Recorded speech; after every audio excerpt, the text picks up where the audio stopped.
Bonjour à tous et bienvenue dans ce nouvel épisode du podcast Un brin de légèreté. Je suis Laetitia, photographe spécialisée dans le portrait d'entrepreneur et le personal branding. Et dans ce podcast, j'avais envie de donner la parole aux entrepreneurs qui, chacun à leur manière, apportent un peu de légèreté dans le quotidien de leurs clients. Et aujourd'hui, j'ai le plaisir d'accueillir Morgane Reynaud. Morgane, bonjour. Bonjour Laetitia, ravie d'être avec toi aujourd'hui. Un grand plaisir, merci d'avoir accepté cette invitation.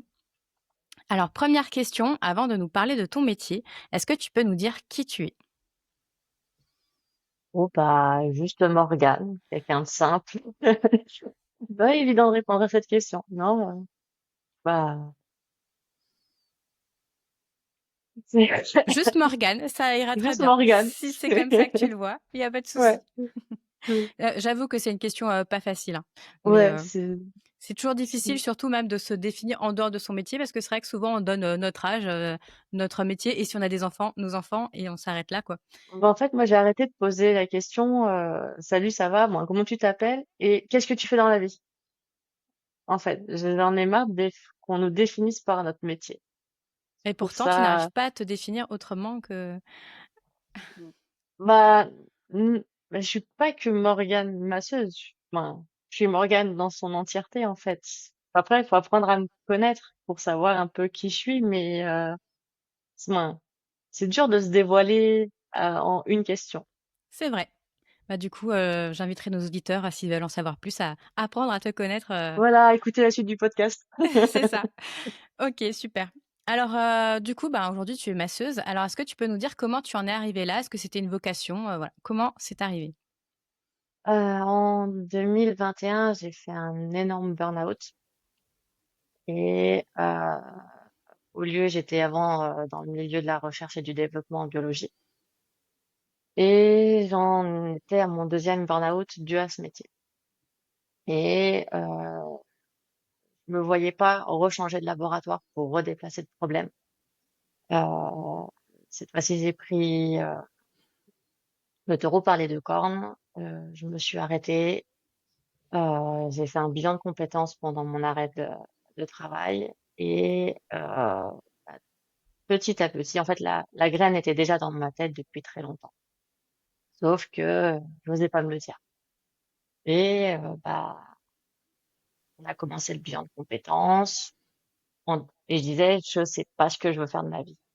Sauf qu'il y avait ça dans ma tête. Et ma chérie me poussait aussi tout doucement euh, vers ce milieu parce qu'elle savait que ça m'attirait énormément. D'ailleurs, elle m'avait acheté ma première chaise de massage sans me le dire, sans moi. Un jour, je suis arrivée à la maison, il y avait une chaise de massage qui était là. Et sauf que j'étais pas bien à ce moment-là, donc je l'avais pas très bien pris pour le coup. Mais ça avait commencé à un peu arroser la graine qui germait. Et bah, comme on fait le bilan, et à un moment donné, à une séance, je dis, en fait, j'ai une idée. Mais j'ose pas. Parce que depuis toute petite, je voulais devenir kiné. Parce que la vie a fait que j'ai pas pu faire les études de kiné. Et, mais je me voyais pas reprendre kiné à 35 ans, repartir sur 4 ans d'études. Financièrement parlant, c'était compliqué. Mais par contre, partir dans le domaine du massage, beaucoup plus facile. Et c'était ça qui me plaisait, c'était d'être au contact des gens et de les masser. Et bah, on a fini le bilan de compétences. Je me suis inscrite dans ma première formation de massage. Et au bout d'un an, j'ai fini Spaprat dans le massage bien-être. Et maintenant, j'ai mon local, j'ai ma clientèle et Et tout voilà. se passe bien. Et tout se passe bien, je suis heureuse. Alors, est-ce que finalement tu remercies ton burn-out ou pas? Oui, OK. En fait, il y en a beaucoup qui effectivement. sont passés par là, hein, c'est, heu, c'est quand même un déclencheur de changement dans la vie des gens. C'est violent. Oui, C'est violent. Mais des fois, ben, on s'écoute pas assez. On nous apprend pas à nous écouter. Au contraire, il faut éteindre nos émotions, faut avancer, faut laisser nos problèmes à la porte du boulot. Et à un moment donné, moi, j'en étais plus capable. Et, et le fait de partir dans le domaine du massage bien-être m'a fait beaucoup de bien. Même, il y a encore j'ai beaucoup de choses encore à faire, mais je prends un peu plus à m'écouter. Quelque chose que je savais pas faire du tout. Et en écoutant les gens, ben, des fois, ça me parle aussi à moi en me disant, ouais, c'est peut-être un petit peu trop long en ce moment, donc je peux ralentir. Et l'avantage d'être à son propre compte, bon, l'avantage et l'inconvénient, c'est qu'on peut ralentir et on n'a pas quelqu'un qui va nous mettre la pression constamment pour qu'on avance. La seule personne qui nous met la pression, c'est nous-mêmes. Donc, il faut apprendre à gérer le nous et, euh, et savoir ralentir quand il faut ralentir. Ah, Après, je suis en vacances cette semaine. ah, tant mieux. Bon, moi, je sais un peu pourquoi. C'est parce que tu es en train de déménager ton local. Hmm. Ouais, du coup, qu'est-ce qui te plaît le plus aujourd'hui dans ce métier?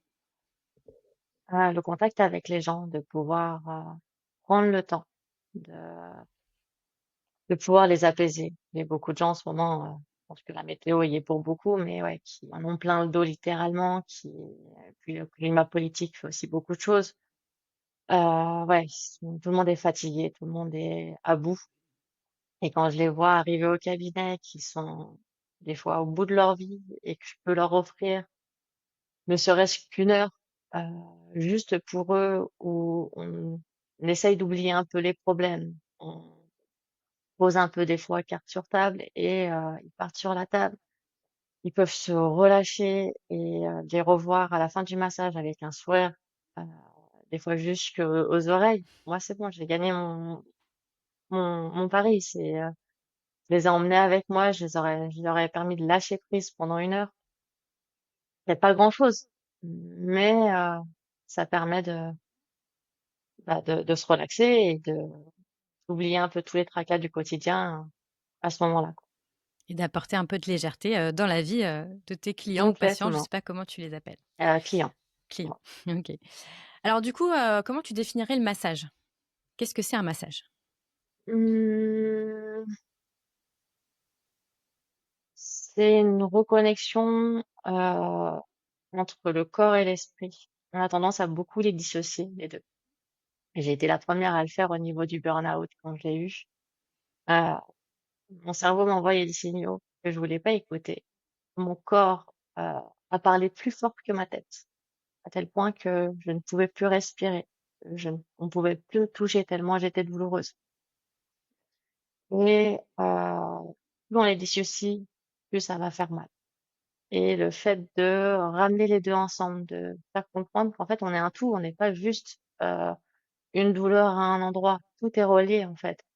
Donc quand on fait un massage, on apaise à la fois le corps, les tensions musculaires, mais on apaise aussi le mental et l'esprit.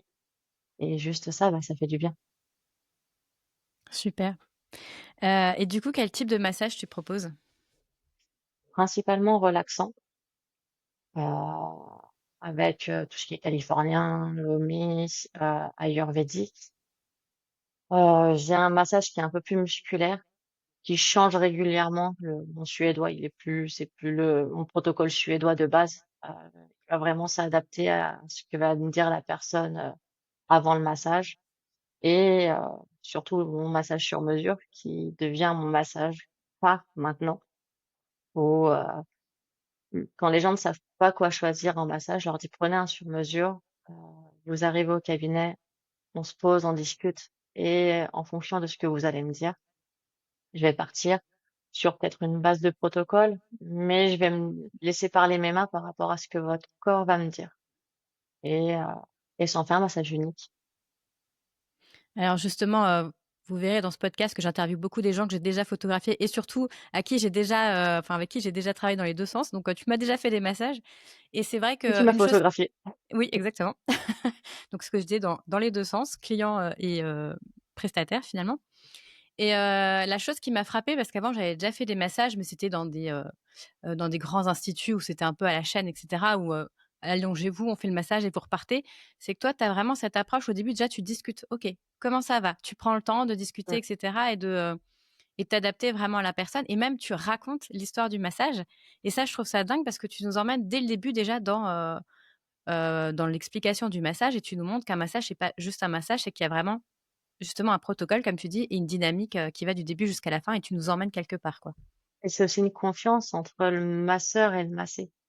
C'est ce que j'explique aux gens. Des fois, j'en ai qui, quand ils connaissent pas ma façon de travailler, il y en a qui arrivent, qui commencent déjà à se déshabiller. Je leur dis, hé, hé, doucement, on se connaît pas. Mm, asseyez-vous, on va juste apprendre à faire connaissance parce que pour que vous soyez à l'aise et que moi je sois à l'aise, faut qu'on se connaisse un minimum. Et en fait, ça amène une certaine confiance. La personne me regarde et fait, ah bah oui, effectivement, ah oui, posez-vous. La question là, pour moi la plus essentielle, c'est comment vous allez, parce que bah, le massage va pas se passer de la même façon. Des fois, et moi, maintenant, des fois les gens chez moi choisissent leur massage il y a 1 ou 2 mois en avance, qui fait que bah, au moment où ils viennent, c'est peut-être pas le massage qu'ils avaient choisi qui leur correspond plus sur l'instant T. Donc, juste besoin de savoir si le massage qu'ils ont choisi à ce moment-là, c'est toujours le massage qui leur va, ou s'il y a besoin de faire quelque chose. J'ai une cliente que je suis depuis un moment. Une fois, elle était arrivée, elle avait pris son massage préféré, et on discute. Et là, je me rends compte que ce qu'elle a choisi, ça va pas du tout. C'est pas ce qu'il lui faut parce que bah, elle a besoin de réconfort. Elle a passé une mauvaise journée, il se passe beaucoup de choses en ce moment, et bah, si je lui fais ça, je la perds totalement. Et au bout du compte, je lui ai fait quelque chose de très relaxant, très doux, très lent. À la fin du massage, elle m'a dit, bah, en fait, merci, c'était ce que j'avais besoin, ça m'a fait lâcher.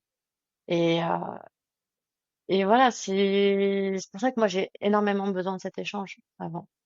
Il y en a des fois qui veulent pas parler, et ben pas de souci, pas de souci. Il y a des choses qui vont se voir à la posture, il y a des choses qui vont se voir au ton de la personne aussi, parce que la voix est pas la même quand on va très bien et quand on va pas bien. Donc, ces petits instants, juste des fois 5 minutes, ça me suffit pour savoir sur quoi je vais partir et sur qu'est-ce que je ne vais pas faire parce que ça va déranger la personne.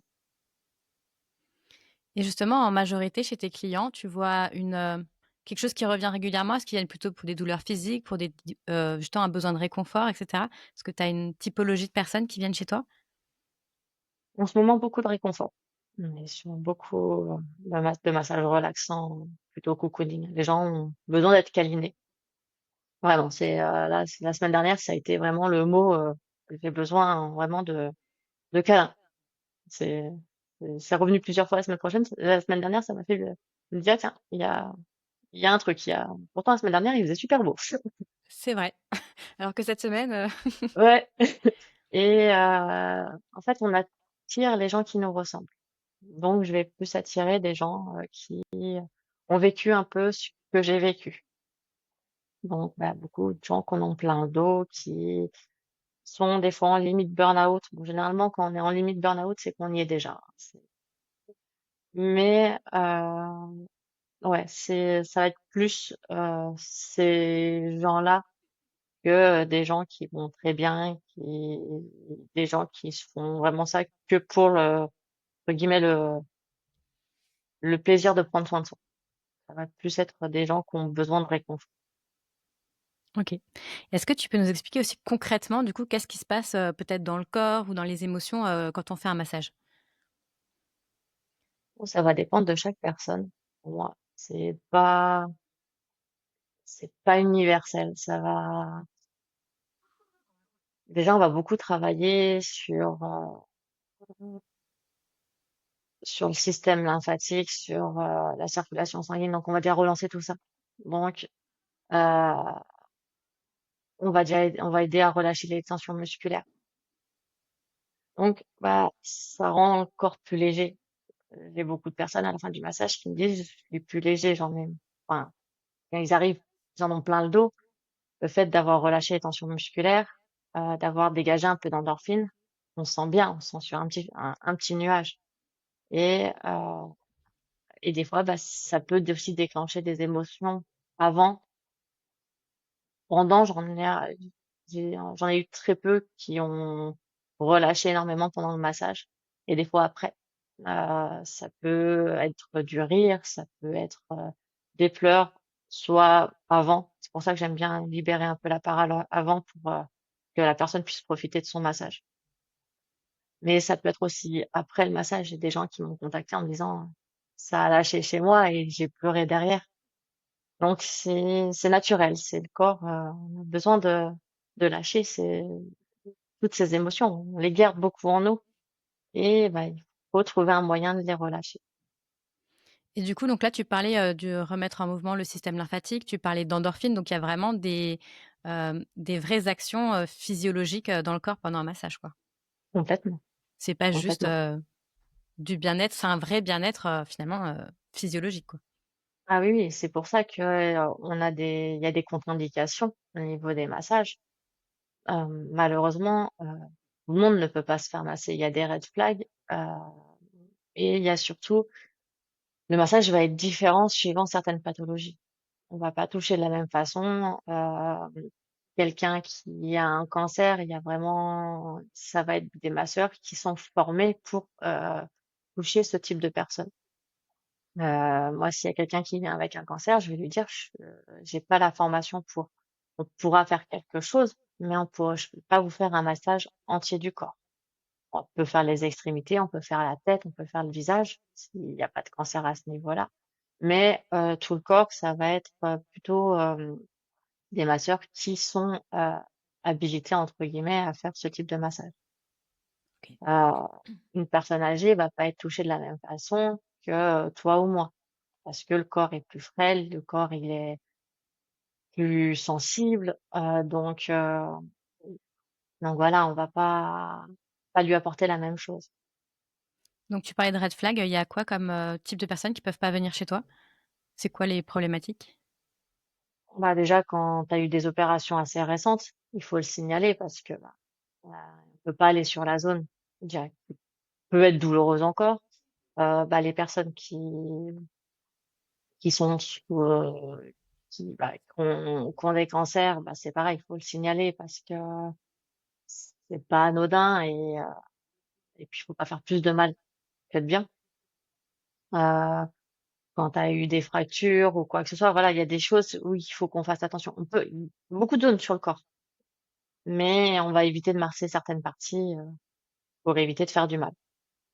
Donc par exemple aussi, si on a une douleur, je sais pas, cervicale ou quelque chose, est-ce que c'est judicieux de venir consulter un masseur ou bah, non, plutôt un ostéo ou un professionnel de santé, quoi? Tout dépend de la douleur. Si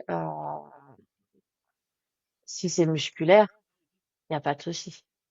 Si tu as eu un torticolis, je vais éviter de venir te masser. De toute façon, tu n'auras pas envie qu'on vienne chercher la zone.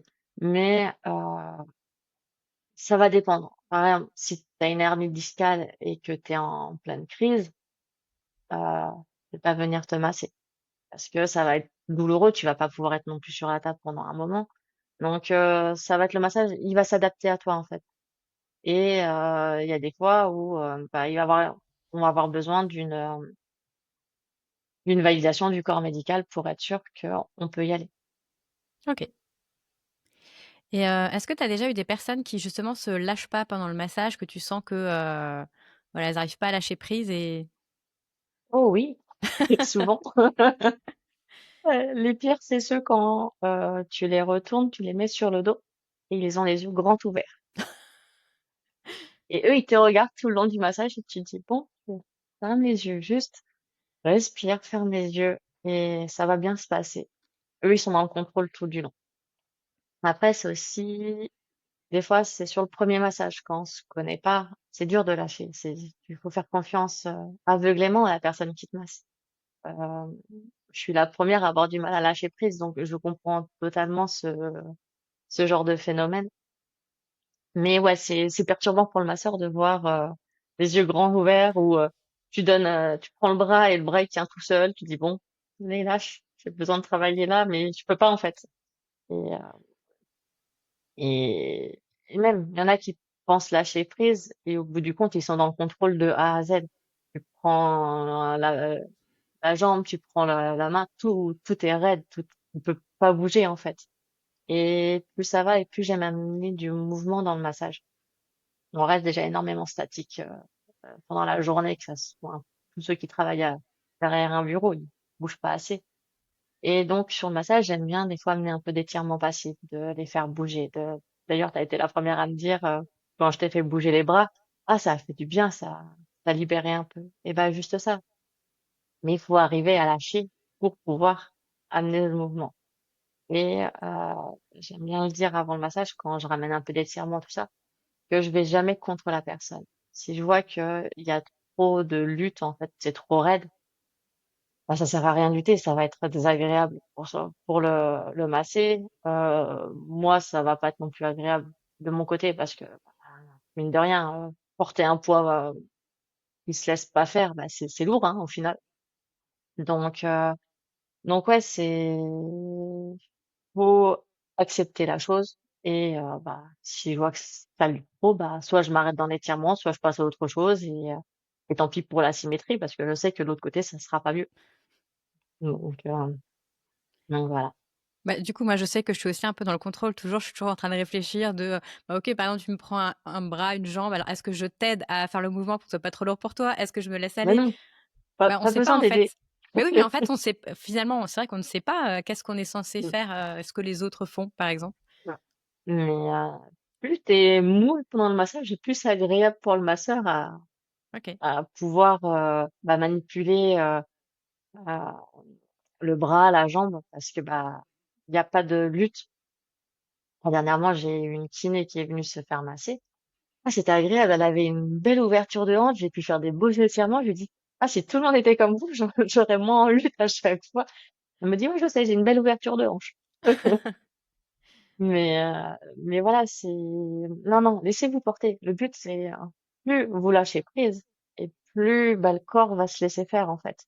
Et c'est là où si je vois si le lâcher prise fonctionne, c'est que bah, il y a plus de contrôle. Et des fois, c'est aussi parce que je fonctionne moi comme ça. Vu que j'ai du mal à lâcher prise, quand je me fais masser, généralement, je suis un peu dans le contrôle. Je vais tenir un peu la chose. Et en plus, en tant que masseur, des fois, on anticipe un peu ce qui va se passer. Pas bien, mais parce qu'on a reconnu le mouvement, on sait ce que la personne va faire. Donc, bah, on anticipe. Que quand tu lâches, que tu te laisses porter, bah, ça va tout seul. Ça te berce, entre guillemets, sur le mouvement. Donc, bah, tu te relâches, ton cerveau y part et ça va mieux. Le but, c'est d'amener cette petite légèreté pendant le massage. Si tu es dans la résistance, il n'y a pas la légèreté. Donc, Euh, En restant là-dessus, sur le contrôle et sur peut-être les sensations malaisantes que les clients peuvent avoir, tu t'avais fait, je crois, des réels aussi par rapport à ça. Des fois, je sais pas, le ventre qui gargouille ou des choses comme ça et où on mm, peut être mal à l'aise, mais au final, non, quoi. bah, pas du tout. Au contraire, moi, si j'entends le ventre gargouiller en massage, je me dis, bah, c'est bon, c'est en train de se relâcher. Ça, c'est quelque chose qui est complètement normal. Faut oublier que notre ventre, c'est notre deuxième cerveau. Il réagit énormément. Donc, quand il y a quelque chose qui se passe qui lui fait du bien, bah, lui aussi, il va parler, donc il va se relâcher. Au contraire, si tu es complètement dans le contrôle, ça va pas du tout gargouiller. Et c'est où là, je me dis que ça, ça a pas lâché prise pendant le massage. C'est des petits trucs qui me permettent de savoir si la personne est partie ou pas du tout. Et des fois, ça part sur les dernières minutes du massage. Et là, c'est, des fois, c'est frustrant pour la personne qui se fait masser en disant, ah mince, il n'y a que maintenant où je pars. Parce que, bah ouais, 1 heure, c'est court, ça passe vite. Des fois, 1 heure et quart, 1 heure et demie, c'est ce qu'il faut pour lâcher prise. Mais c'est pas les durées que je recommande quand on fait un tout premier massage, parce qu'on peut trouver ça très long. Si ça nous plaît pas, on peut trouver le temps très très long. Donc ouais, quand on commence le massage, ouais, prendre des durées courtes, faire un essai sur une zone du corps pour voir si le toucher nous plaît. Si ça nous plaît pas du tout, et ça peut nous pas nous plaire avec quelqu'un, mais nous plaire avec une autre personne. C'est comme quand on va voir un psy en fait, hein. C'est faut vraiment qu'on se sente à l'aise, qu'on ait ce feeling avec la personne, parce que si ça passe pas, ça va être compliqué en fait. Et donc, tu conseilles pas un massage long au départ, mais après, une fois qu'on est habitué, tu conseilles pour vraiment lâcher prise, combien de temps? Enfin, c'est plus d'1 heure. Je trouve que l'heure est très courte, au moins 1 heure et quart, voire 1 heure et demie. On est J'ai toujours même déçus des quand ça se gens, termine. j'ai même Enfin des bon. gens maintenant, il y en a des fois c'est 2 heures parce qu'ils savent que même 1 heure et demie ça devient trop court. Donc ouais, ça va être. dépendre de toi et de ton budget aussi, de combien tu veux t'accorder pour ton bien-être et ton lâcher prise. Et d'ailleurs, je tiens à préciser que quand on dit 1 heure et demie de massage, c'est vraiment 1 heure et demie. C'est-à-dire que tu prends le temps de nous accueillir, on discute et après, c'est vraiment 1 heure et demie sur la table, pas justement comme Mm, c'est dans les ça. grands groupes où c'est à la minute Bah, t'as le temps près, de mais déshabillage, t'as le temps c'est de ça. déshabillage et de réhabillage qui est compté dans ton massage. Ah non, non. Et c'est pour ça que j'ai toujours un battement de prévu entre deux massages. Je n'enchaîne jamais deux massages d'un coup. J'ai entre 45 minutes et 1 heure généralement entre deux massages. Donc ça me permet de bien accueillir la personne, de prendre le temps de discuter avec elle et de faire mon massage, de lui permettre de revenir à elle tout doucement. Parce que bah, je vais pas vous dire allez, c'est parti, on se lève, on s'habille, on s'en va. Non, non, c'est prenez votre temps pour revenir à vous. Il y a un petit verre d'eau ou une tisane suivant la saison qui vous attend et voilà. Et des fois il y a un petit débrief qui se fait après le massage. Donc des fois, après, sur ces 45 minutes de battement, il me reste à peine 10 minutes pour refaire ma salle et accueillir le client suivant. Mais au moins, la personne, elle a pu prendre son temps et se sentir, bah voilà, juste elle, unique. Trop bien. C'est des moments vraiment géniaux, je vous les conseille. Et du coup, tu conseilles combien enfin, quelle fréquence on devrait faire un massage? Ah, ça a coupé juste à ce moment-là. Je J'ai pas disais, entendu là. à quelle fréquence tu conseilles les massages? Une fois par mois, c'est bien. Ça te permet ouais, d'avoir ben, comment dire, le moment où voilà, tu profites de ton massage, ça dure plusieurs jours. Et après, tu as cette petite carotte le mois d'après qui se dit, ah, ça revient. J'ai des clients qui fonctionnent comme ça, qui me disent, qui le prennent mois au mois. Une fois qu'ils ont leur rendez-vous, ils prennent celui d'après. Et voilà, ça fait la petite carotte qui permet d'avancer. Qui te dit, ah bah tiens, je vais avoir ce rendez-vous-là, ça va me faire du bien. Et en plus, des fois, ils passent une mauvaise journée le jour où ils viennent me voir, donc ils me disent, C'est j'ai pris le parfait. bonjour, c'est parfait. Donc, donc ouais, non. Et puis, ce que j'aime bien, c'est quand, non, pas que j'aime bien, mais des fois, je vois les gens arriver hyper stressés. Parce que, bah voilà, il y a eu une mauvaise journée, il s'est passé beaucoup de choses en ce moment dans leur vie et de pouvoir leur permettre d'avoir ce petit moment juste à eux et de les voir repartir sur un nuage, bah, pour moi, c'est ma plus grande satisfaction de la journée, quoi. Je me dis que je fais ce métier pour une bonne chose, pour permettre aux gens de pouvoir lâcher, d'avoir, c'est presque une drogue, le massage. Ça t'amène des fois dans le même état. Où tu planes complètement, tu oublies un peu tout ce qui se passe. C'est des gens qui ont oublié leur code de carte de crédit au moment de régler la note. Il y en a qui ont oublié leurs lunettes de vue. Ouais, lunettes de vue, c'est dur à oublier quand même. Euh, ils sortent des fois et ils me disent, waouh, attendez là, faut que je reprenne la voiture. Doucement, avant de reprendre la voiture, on se pose 5 minutes, on respire mais parce que voilà, ils ont voyagé et moi je veux les faire voyager loin de cette actualité merdique qu'on a en ce moment de ce temps où il fait chaud, froid, il pleut, et c'est mon plus grand bonheur en fait maintenant. En plus, avec la petite table chauffante, donc là, quand il fait froid, c'est parfait. C'est ça. Est-ce que tu as des idées reçues sur le massage que tu avais envie de casser? Je pense qu'on associe souvent le massage au luxe parce que on va le faire quand on est en vacances dans des grands hôtels, et bah non en fait c'est pas un luxe, c'est quelque chose que le corps a besoin.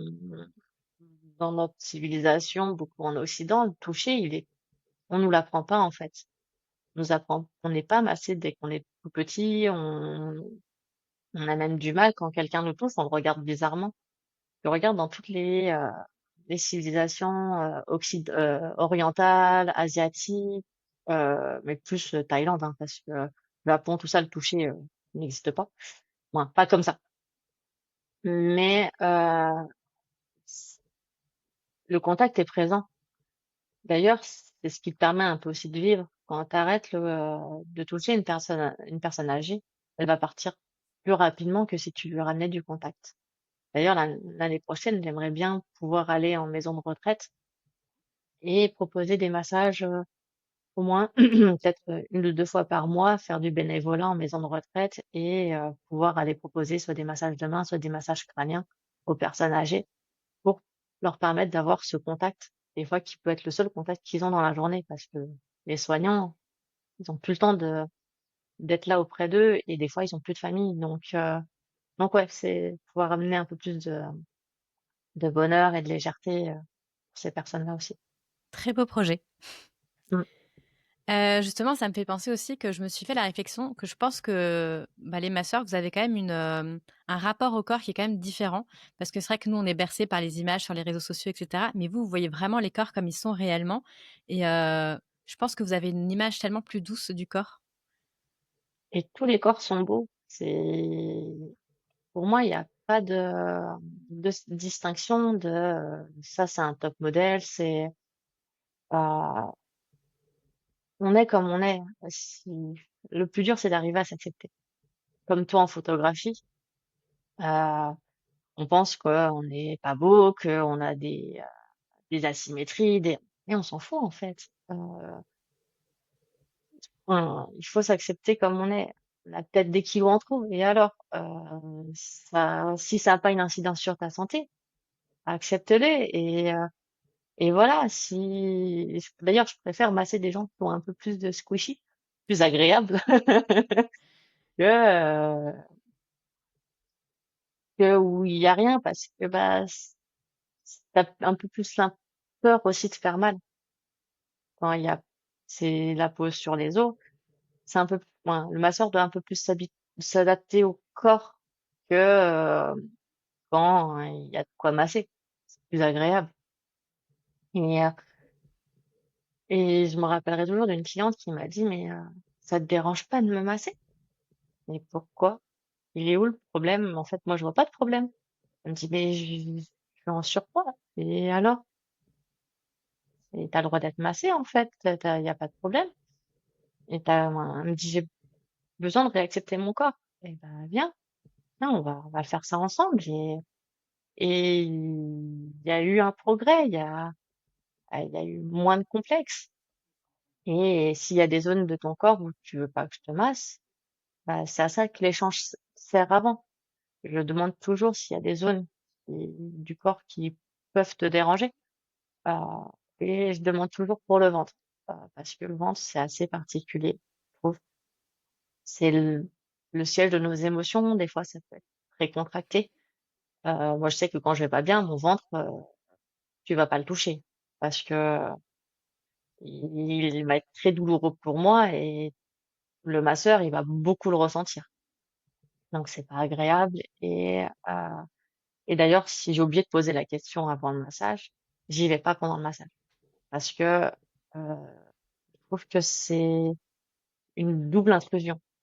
Heu, je vais te dévêtir encore plus, je vais venir poser ma main sur une zone où tu m'as peut-être pas donné l'accord et je vais pas venir te le demander en plein massage parce que, bah, j'espère que tu es parti un petit peu. Donc si je te rappelle à moi, bah, j'ai perdu un petit peu ouais, t'auras perdu un peu le fil de ton voyage et je trouve ça un peu dommage. OK. Et et justement, si, quelqu'un est très pudique et qu'il aime pas trop le contact, mais qu'il a quand même envie, d'un massage, comment tu l'accompagnerais là-dessus? Qu'est-ce que tu lui dirais? J'en ai eu quelques-uns. C'est surtout des bons cadeaux qui ont été offerts. Donc, bah, les gens sont quand même venus, mais massage, c'était pas leur truc. Pour ça, le bon cadeau, je suis moyennement partagée à ce niveau-là. Euh, mais généralement, je propose de faire juste une seule zone du corps. Et c'est eux qui la choisissent. Soit ils sont à l'aise et ils se disent, bon, bah, je veux tester tout le corps. Pas de souci. Et dans ces cas-là, je leur explique de A à Z tout ce qui va se passer. Comme ça, s'il y a un truc sur lequel ils sont pas d'accord, ils peuvent me le dire. Euh, Ils hésitent pas aussi à me le dire en plein massage parce que entre ce qu'on pense qui peut être bien et ce qui se passe réellement, des fois il y a un petit gap. Donc voilà, je leur dis de toujours oser me parler pendant le massage. C'est pas grave. Comme ça, je me réadapte à eux.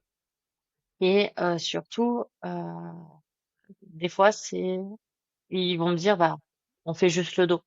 Le dos, c'est facile. Il y a c'est pas la zone la plus pudique. Il y en a même des fois, je leur dis, bah, si vous voulez garder votre pantalon, gardez-le. Il n'y a pas de problème. Laissez-le juste moi un peu pour que je puisse avoir accès au bas du dos. Et généralement, ça permet d'avoir un premier contact. Et ils ressortent plus légers. Ils disent la prochaine fois, ah, je vais peut-être tester un peu plus loin, faire peut-être les jambes, peut-être. Et au fur et à mesure, on avance sur le massage. Trop bien. Et du coup, ton massage préféré à toi, c'est lequel pour le recevoir? Moi, pour le recevoir, oh, C'est difficile. je commence à changer tout doucement. Je commence à aimer un peu plus d'avoir du stretching pendant mes massages. Parce que bah, ça me fait aussi du bien de me faire étirer. Donc, mais ça va être un mélange entre de la douceur et un peu plus de puissance. Donc, ça va être un massage vraiment sur mesure à recevoir. Et lequel tu préfères donner, pratiquer? J'aime bien le Lomi parce que il y a ce côté vraiment cocooning où je viens bercer les gens, où je viens les envelopper plein d'amour. Et, euh, et j'adore travailler aussi avec les avant-bras, donc je sais pas, ce- cette danse autour du corps me fait, c'est un des seuls massages où je ne réfléchis pas quand je le fais. Il me porte de A à Z. Ok. Il est pas mal, j'ai testé aussi. Et vrai, il est bien. Et du coup, qu'est-ce que tu penses de l'automassage? Moi, j'ai du mal à me le faire. Et- Parce que je suis beaucoup dans le contrôle. Donc, faut avoir un bon lâcher-prise, je trouve, pour le faire. Mais si les gens y arrivent, tant mieux. Hum, Pour l'instant, la seule chose avec laquelle j'arrive à masser, c'est mon pistolet de massage. Ok. Et du coup, comment tu Mais fais pour lâcher prise au quotidien ou essayer d'apporter un peu de légèreté dans ton quotidien à toi? je masse. C'est ça qui te fait du bien? Ouais. Parce que ça me permet de me reconnecter à moi, de respirer. C'est le seul moment où, ouais, je suis obligée de mettre mon cerveau un peu en mode off. D'ailleurs, là, en vacances, ça me manque généralement de pas masser. Mais, ouais, je suis un peu hyperactive. Donc, quand je suis pas dans ma salle de massage à masser, et bah, je suis obligée de faire 3000 choses à la fois. Donc, ouais, faut trouver les petits trucs qui permettent de lâcher au quotidien. Commence à en trouver d'autres que le massage. Il y a le vélo qui me permet aussi de partir sur entre 30 et 100 kilomètres et ouais, juste penser à rouler et être dans l'effort. J'ai essayé le coloriage, mais ça dure pas longtemps. Je pense que c'est pas trop pour moi. Il faut vraiment que j'ai rien d'autre qui puisse me permettre de lâcher et lire aussi. Généralement, quand j'arrive à avoir un peu de temps et que je m'accorde de ne rien faire, je prends mon bouquin et c'est juste ce moment-là rien que pour moi. C'est surprenant que tu dises le massage parce que c'est vrai que moi je pensais que justement les personnes viennent avec des tensions, tout ça, tu allais peut-être prendre aussi finalement toi ces tensions-là et que c'est fatigant quand même un massage. Ça dépend. Pour moi, une journée à l'ordinateur, c'est plus fatigant que d'aller masser. Je suis plus fatiguée C'est pas la quand je même reste derrière fatigue. mon ordinateur, ouais, que quand je vais masser. Ouais, c'est une fatigue physique et une fatigue mentale, c'est pas la même chose Mm, quoi. c'est ça. Ok, Bah, je préfère avoir une fatigue physique qu'une fatigue mentale. c'est vrai. Mais du coup c'est parfait, tu as trouvé le métier qui te va parfaitement quoi. Mm, Donc c'est aujourd'hui ça. aucun regret. Non, aucun. D'ailleurs, ce qui est drôle, c'est que là, dans le nouveau cabinet où je suis, la personne qui est juste à côté de moi est la personne qui m'a fait mon bilan de compétences. Qui m'a Ok, permis de franchir le cap. Donc, je trouve que j'ai bouclé la boucle. magnifique. Alors justement, si tu voulais que les gens retiennent un mot par rapport au massage, ce serait quoi? Hum, la reconnexion entre bah, ton corps et ton esprit. Ok. Et du coup, pour finir, qu'est-ce que... ah, pardon. Euh, un brin de légèreté, pour toi, ça veut dire quoi? Qu'est-ce que ça te fait... À quoi ça te fait penser? quand tu sors de ton massage et que tu planes, que tu es sur ton petit nuage et que t'as pas envie d'en redescendre. Donc le conseil que tu donnerais aux auditeurs, c'est de faire des massages régulièrement pour avoir de la légèreté. C'est ça. Bah, de trouver ton petit truc qui te permet de pouvoir lâcher prise. On a besoin de pouvoir lâcher prise, de pouvoir un peu extérioriser nos émotions, ce trop-plein qu'on garde à l'intérieur de nous. Et bah, le massage peut faire partie de de ce petit truc qui, qui nous permet d'aller mieux. De lâcher prise et de reconnexion. Comme le Mm. vélo, le coloriage ou la lecture, comme tu l'as dit avant. C'est ça. Super, merci. Bah, on arrive à la fin de ce podcast. Est-ce que tu avais encore juste une chose peut-être à dire ou est-ce qu'on a tout dit? Tu avais encore un message à faire passer? Chaque corps mérite d'être massé. Euh, tu sois euh, en surpoids, que tu sois pas à l'aise avec ton corps, que tu sois queer, que l'inclusivité, je trouve, dans le massage est très important. Et il y en a beaucoup qui ont tendance à l'oublier. Si tu n'aimes pas tous les corps, pour moi, t'as rien à faire dans ce métier. Alors, du coup, ça me fait juste quand même rebondir encore. Et les hommes, alors? Je sais que Enfin, tu as des petites anecdotes à raconter, donc ils méritent autant d'être massés que n'importe qui. D'ailleurs, j'ai toujours plein de nanas qui me disent, mais vous massez aussi les hommes? Je peux vous envoyer mon mari? Ah oui, en fait, oui, il n'y a pas de souci. Euh, Maintenant, d'ailleurs, si vous souhaitez me joindre, envoyez-moi des messages. Je ne réponds plus à mon téléphone. J'en ai marre de tomber sur des messieurs qui demandent plus qu'un massage. Ils ont tendance à confondre masseuse et prostituée, malheureusement. Et c'est bien, c'est que ces gens-là appellent. Ils ont aucun scrupule à demander à vive voix si on fait ce genre de pratique. Donc, euh, donc ouais. Et puis maintenant, au premier mot, je sais que ça va où ça part en fait, au niveau de la discussion. Mais ouais, c'est une demande au moins, une à deux demandes par semaine de à ce ce type. point-là. Ouais. Parce que j'allais enchaîner sur, oui, bon, ils sont pas, il y en a quelques-uns, mais c'est rare quand même. Non, il y en a quand même Non, beaucoup. non, non, non, c'est fréquent. C'est Ok. fréquent. C'est pour ça que je ne réponds moins. C'est malheureux hein, d'en arriver là, hein, mais de plus vouloir répondre à son téléphone, c'est compliqué. C'est pour ça que euh, si les gens ne laissent pas un message sur mon répondeur quand ils tombent sur mon répondeur, pour moi, c'est pas important. C'est que voilà, enfin, la personne souhaitait autre chose. Dans ces cas-là, ils laissent pas de message. Des fois, ils tentent aussi par SMS, mais au moins ça part, euh, ça part dans les oubliettes. Ah, je pensais que c'était vraiment anecdotique, mais en fait, pas du tout, quoi. Non, non, Ok, non. Là, super. généralement, début de printemps, début d'automne, il y a des grosses demandes. Ok, très bien. Bon. Bah écoute, merci beaucoup. Où est-ce qu'on peut te retrouver? Bah maintenant, je suis 13 rue Sélénique, dans le quartier des Comptables. Un cabinet que je partage avec des ostéopathes, une psychologue et une coach de bilan de compétences. J'ai ma pièce à moi, elle est toute prête. Demain, je fais le premier massage test avec une amie pour voir si tout est en place, tout est prêt. Et voilà, c'est hâte de démarrer cette nouvelle aventure. Et du coup, sur Internet, c'est Kaya Oasis, du coup. C'est Kaya Oasis Massage. Super, je mettrai ça en description. Eh bien, écoute, Morgane, merci beaucoup pour cet échange qui a été très intéressant. Merci beaucoup à toi, Laetitia. Merci à tous nos auditeurs de nous avoir écoutés. N'hésitez pas à nous suivre du coup sur Kaya Oasis sur Instagram, Laetitia Gangloff Photographie et Un Brin de Légèreté sur Instagram également. Et toutes les infos sont en bio. Et je vous souhaite une excellente journée. Merci à tous.